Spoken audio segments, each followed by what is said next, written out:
Ladies and gentlemen, I'm delighted to be here with you, the leaders of Jewish communities across North America. You work tirelessly to strengthen Jewish identity, and you work tirelessly to support the State of Israel. You are Israel's partners, you are my partners in building the Jewish future.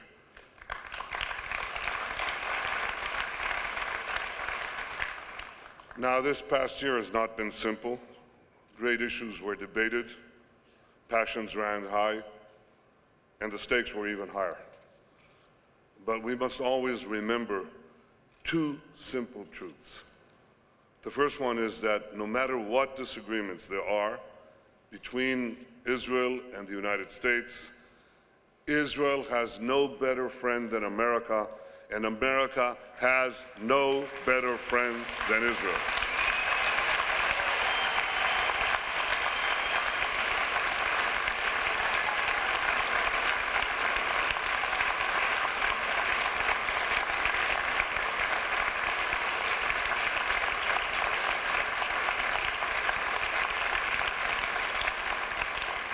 Here's the second truth. No matter what disagreements there have been within the Jewish community, maintaining the unity of our people is of paramount importance. There is only one Jewish people, there is only one Jewish state, and now more than ever, we must work together to unite the Jewish people and secure the Jewish state.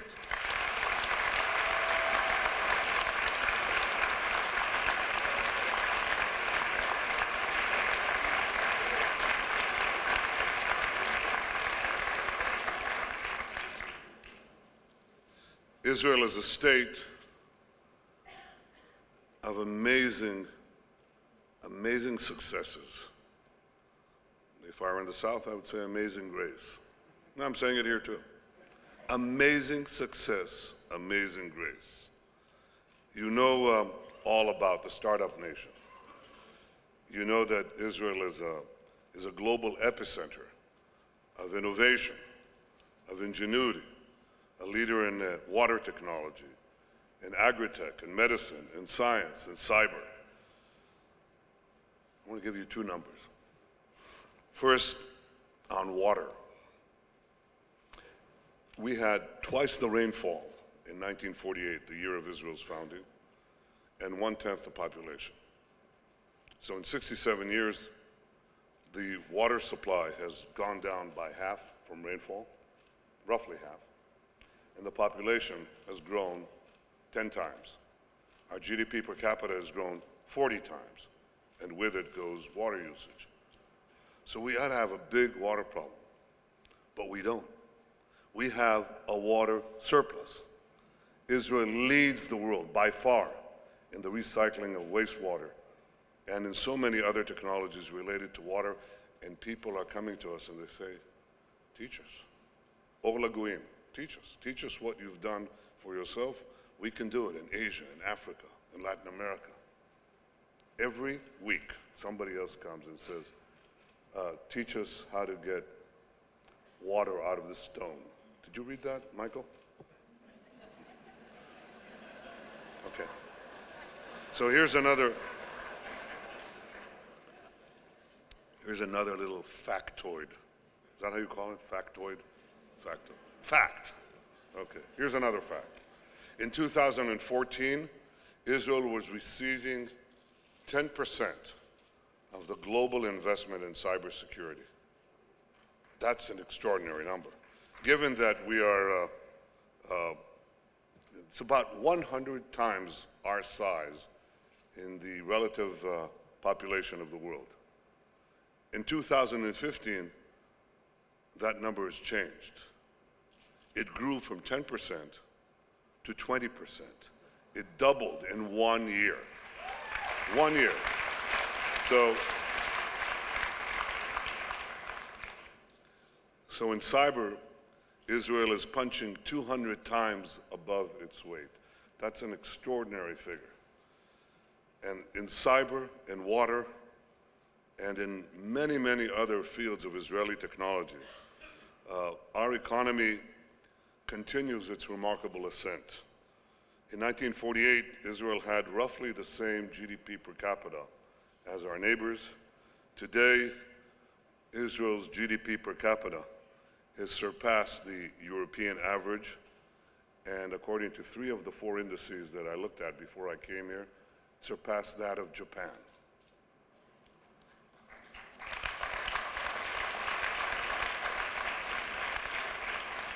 And as our economy has grown, so is the reach of Israeli exports.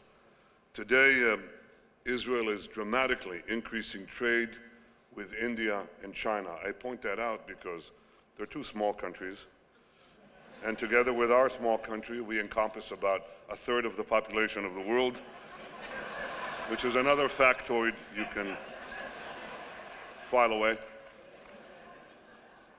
The combination of new innovations, really new products and services, and new markets is propelling Israel's economy to ever greater and greater heights. That's important because, you see, while we have tremendous opportunity, we also have 1 or 2 challenges.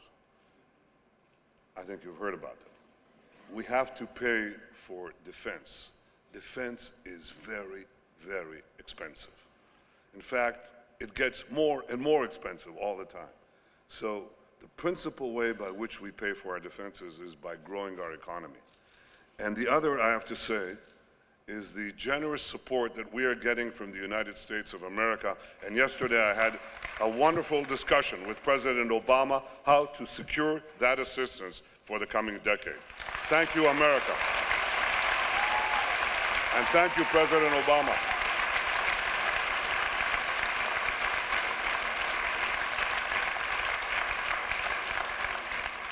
I know that all of you are proud of Israel's stunning technological achievements, but I think we should no less be proud of Israel's values. And you see those values on display every day. You see it in our freedom, when you watch the passionate speeches in our Knesset, if you bring noise plugs. And indeed, when you read the spirited debate in our press, bring pink sunglasses, it'll lower the glare. But this is democracy. This is intense, robust democracy. You see it in our pluralism, in our growing and thriving Christian populations, the only Christian population in the Middle East that is growing and thriving and not shrinking and being decimated. In our proud and our strong LGBT community. Tel Aviv is a renowned capital of pluralism and diversity and tolerance, as is Israel altogether. You see it in our egalitarianism. You see it in an Arab schoolboy who knows that, or schoolgirl, they can grow up to be Knesset members or ambassadors or a Supreme Court justice. We have an Arab Supreme Court justice, in case you didn't know. And it's the only truly independent court in a very, very large radius. You see it in Israeli schoolgirls who know they can become fighter pilots, central bank governors, and prime ministers. We've had one of each, actually more than one of each. One of each from prime minister. You see our compassion when you visit the hospitals, the field hospital that we've set up that treat thousands of wounded Syrians from the battles inside the Syrian inferno. We set up a field hospital, I think about 10 or 50 yards away on our side of the Syrian border, and we take in these people who've suffered unbelievable tragedy. We take care of them at our expense. We've been doing so for years. You won't read about it, but you should know about it. It's very important. And you see our values when you follow our expert rescue teams to faraway places like Haiti and Nepal.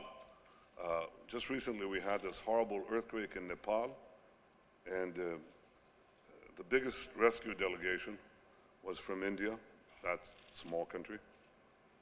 The second largest in the world came from Israel. Second largest rescue delegation in the world. Now, the demonstration of liberal democratic values would be impressive anywhere, anytime. But what is truly remarkable is that Israel upholds these values in the darkest and most oppressive region on earth, and when facing unmatched security challenges. This is why when our detractors defame Israel, we must defend Israel.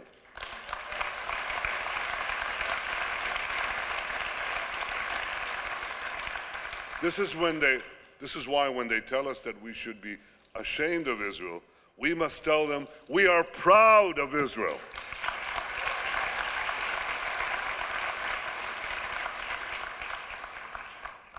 From my office in Jerusalem, the dangers facing Israel can sometimes appear daunting. Israel is surrounded by many forces driven by fanaticism and hatred. Militant Islam is on the march, the Sunni extremists led by ISIS, the Shiite fanatics led by Iran. But despite these enormous dangers, I have no doubt that Israel will continue to flourish in the years and decades ahead, because the people of Israel are strong, because the alliance between America and Israel is strong, and because the partnership between Israel and Jewish communities around the world is strong. Through decades of war and terrorism, 3 generations of Israelis have shown extraordinary fortitude and resilience. I visit our troops just about every week. I go and see our young men and women in uniform. And it is an experience that I hope that all of you can share, possibly have shared.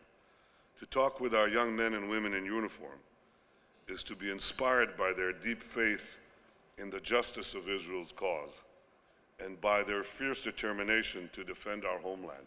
We're going to be celebrating Hanukkah. These are the new Maccabees. They have such fortitude, such courage, such spirit.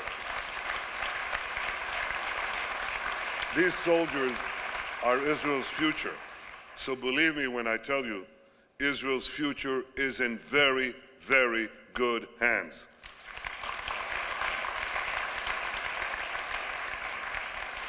The second source of my confidence is in Israel's future is the unshakable alliance between Israel and America, an alliance that I believe will only get stronger. And as I said yesterday, I had a very good meeting with President Obama at the White House, and I deeply appreciate his commitment to bolster Israel's security at the time when the Middle East is becoming more dangerous than ever. And I also want to say that we are sharing so many things. The United States is giving indispensable help to Israel, indispensable. But Israel is returning that assistance almost on a daily basis in intelligence and in many other things. I think that what is important is not merely President Obama's commitment to bolstering Israel's security for the next 10 years, but also his commitment to maintain Israel's qualitative military edge so that Israel can defend itself by itself against any threat. That is the most important commitment.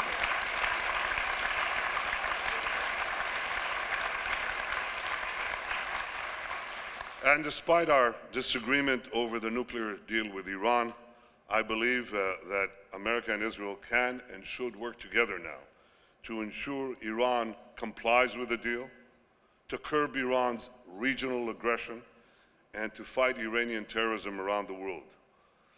Now, the third reason I'm confident about the future is the tremendous partnership between us.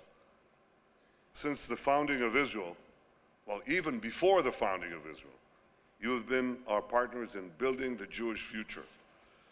Your support has been invaluable in helping Israel successfully absorb millions of immigrants, build world-class hospitals, create an oasis of modernity in the middle of the deserts. And in the last 2 decades, well, in the last 2 decades, Israel has begun investing in you. This was a revolutionary idea that was put to me, a young prime minister 20 years ago. They said, well, you know, the diaspora and Jewish communities, especially in North America, have been investing in Israel, you know, for 5 decades. How about returning the favor? As our economy grows, we could invest in Jewish education and Jewish identity. And I said, well, that's a crazy idea. I like that. So, well before we reached our current economic levels, we began, and Natan Sharansky remembers that very well, we began to invest in birthright, which I thought was an extraordinary idea. Now, 500,000 people later, 500,000 young Jews, young men and women who have visited Israel, I'm proud to say that we'll continue to invest in birthright. It is, after all, our birthright. And tens of thousands, of course, tens of thousands have participated in the longer Masa programs.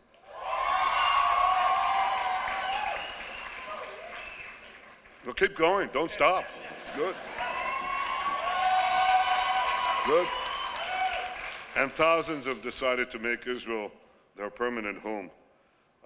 I think the hundreds of thousands who come back to their communities, this is a large number, hundreds of thousands who come back to the Jewish communities with the stronger Jewish identities and a stronger commitment to the Jewish future, that strengthens the Jewish world. It is a remarkable program. And whether Jews decide to live in Israel or not, I want to guarantee one thing to each and every one of you. As Prime Minister of Israel, I will always ensure that all Jews can feel at home in Israel. Reform Jews, conservative Jews, Orthodox Jews, all Jews.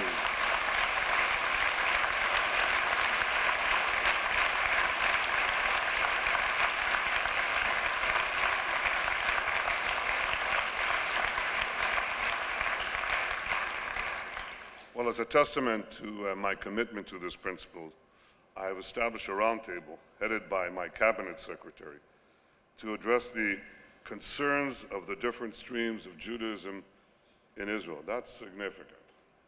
That's a governmental decision. You want to know our politics?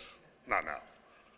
But that's a significant decision. This is a roundtable of the government of Israel in which the various streams of Judaism sit together, side by side, to discuss problems and, more importantly, to discuss solutions. And now, for the first time, the government of Israel is joining with the Jewish Agency to invest in strengthening reform and conservative communities within Israel.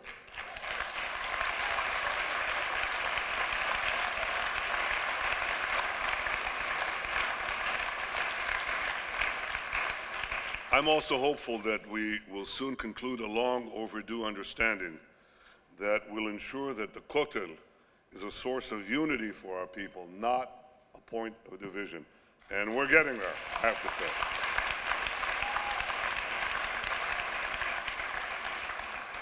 My dear friends, the unity of the Jewish people is important at all times, but especially at this time. It's especially important when the assault on the Jews is not confined to the Middle East, because, as Michael said correctly, there is a wave of anti-Semitism that is raging across Europe, but it goes beyond there to other continents as well. I want to say something about anti-Semitism. My father was a great historian and a student of this phenomenon. It has ancient roots. It goes back to roughly to Hellenistic times, 500 years before the birth of the Christian era. It has a long tradition, and old traditions die hard. Sometimes they don't die. For centuries, the world believed the worst things about Jews. And these lies were believed not just by the ignorant masses, they were believed as well by the educated elites. They said about us that we were poisoners of wells, spreaders of plagues, killers of children. Now, the lies that were once leveled at the Jewish people are now leveled at the Jewish state. They say that Israel harvests organs, spreads AIDS, and executes innocent children. Once the Jewish people couldn't even raise its collective voice to fight against these lies, these slanders. Today we have a voice, well, sort of. Today we have a voice, and we must ensure that our voice is heard loud and clear. We must speak out against the slander of the Jewish people and the Jewish state.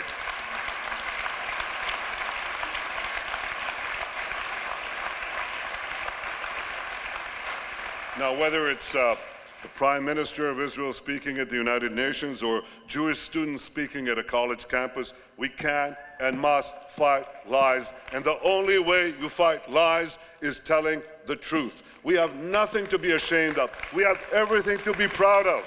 Stand up proudly. Speak the truth about Israel. Be proud as Jews.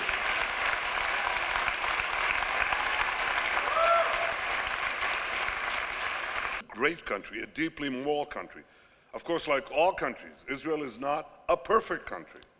But Israel is constantly judged by many in the international community according to a standard of perfection that is applied to no other country and that no country could possibly meet. And there's a name for holding the Jews to a different standards than other people. You know what it's called. It begins with an A, and it ends with an M. We recognize it for what it is. You cannot hold the Jewish state to what I call the triple standard. One standard is for the dictatorships. You don't expect much of them. The second standard is for the democracies. And the third standard, it's not even a double standard, it's a triple standard. There's a special defined standard for the democracy called Israel. No way. No double standards, no triple standards. Treat Israel fairly. Treat Israel decently.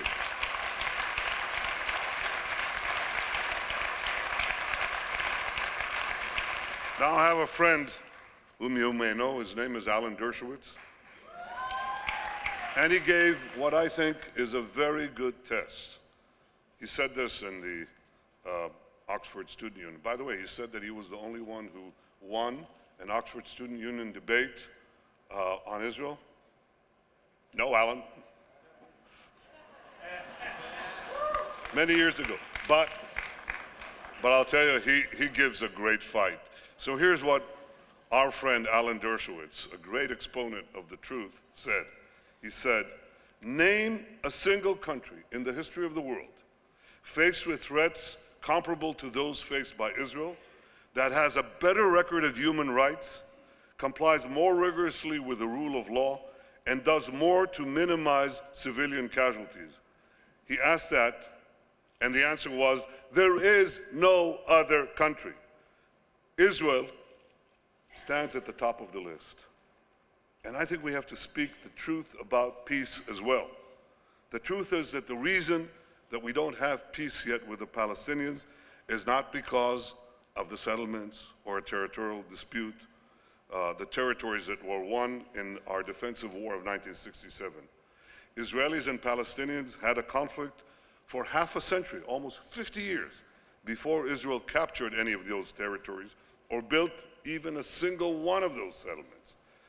And afterwards, we left part of that territory, Gaza, left it to the very last centimeter or inch, stripped out the settlements, went to the 67 boundaries, uprooted all the people who were there, disinterred people from their graves. What did we get?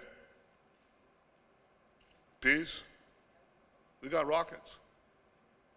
The truth is that the reason that there isn't peace between Israelis and Palestinians is the persistent Palestinian refusal to recognize the Jewish state in any boundary.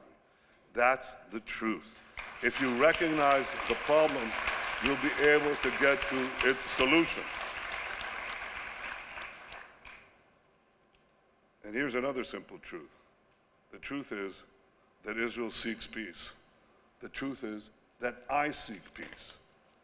And when Israel, the people of Israel, the governments of Israel, met Arab leaders who wanted peace equally, like Egypt's Anwar Sadat and Jordan's King Hussein, Israel made peace. We could do so when you meet an Arab leader who essentially says, we're burying the past, we're seizing the future. We have no more demands of the Jewish state.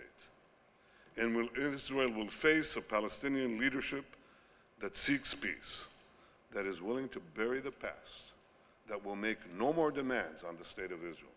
Not get a state next to Israel in order to displace Israel. Not get a state next to Israel in order to flood the adjoining state of Israel with millions of Palestinian descendants. When we meet a leader who actually is willing to recognize finally the Jewish state, we will have peace. And that is the first requirement, the most essential requirement.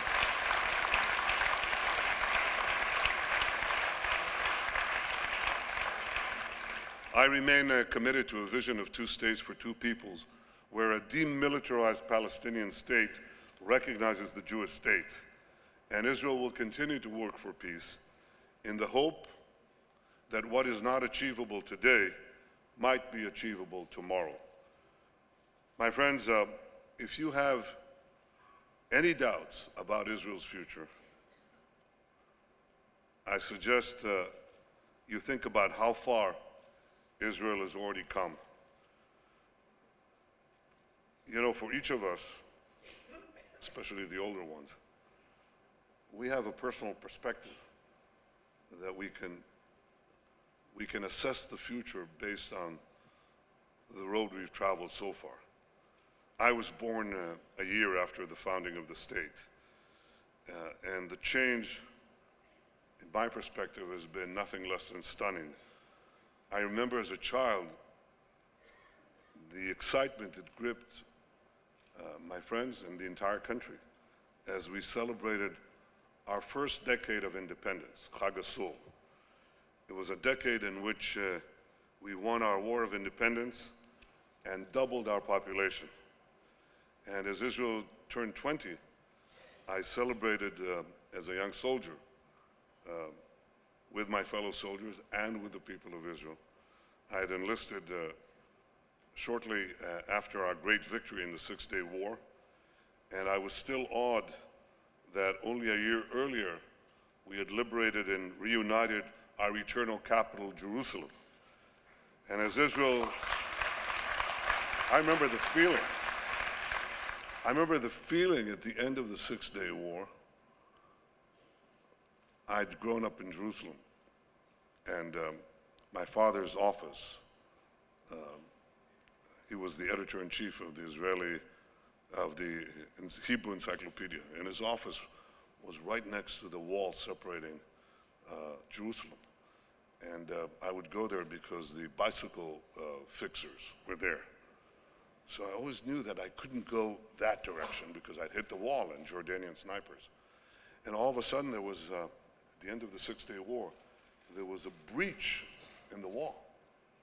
And we started flowing, just thousands, tens of thousands flowing through that breach into the old city, to the Kotel. And we went there and just stood next to the Kotel. Nobody said anything. We were just so mesmerized by realizing the dream of ages. That was what I remember from the third decade of Israel's existence, the beginning of the third decade. And then at the end of it, when Israel turned 30,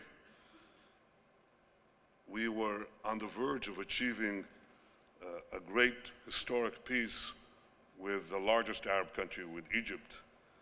And when I was privileged to preside over Israel's 50th anniversary celebrations as Prime Minister, we were already at peace with Jordan, and we were busy welcoming home nearly 1 million immigrants from the former Soviet Union. Now, the two decades have passed since that 50th anniversary, nearly 2 decades, since that 50th anniversary celebration. And we have since then liberalized our economy, won 8 more Nobel Prizes, it's a large number, built 21st century roads and rails, discovered gas, transformed Israel into a global technological power, and reversed that joke, how do you make a small fortune in Israel? Start with a big fortune, turn it completely on its head. And we're showing the world new ways to travel, new ways to enrich life, new ways to protect health, new ways to grow crops. Today we're forging new ties with countries in Asia, Africa, Latin America, and no less important, today we're forging new ties with Arab states in the region that increasingly see Israel not as an implacable enemy, but as a valued ally, as a partner in confronting common dangers together. I hope they also see it as a partner in seizing the future for the betterment of their peoples in this great battle between modernity and medievalism. Modernity must win.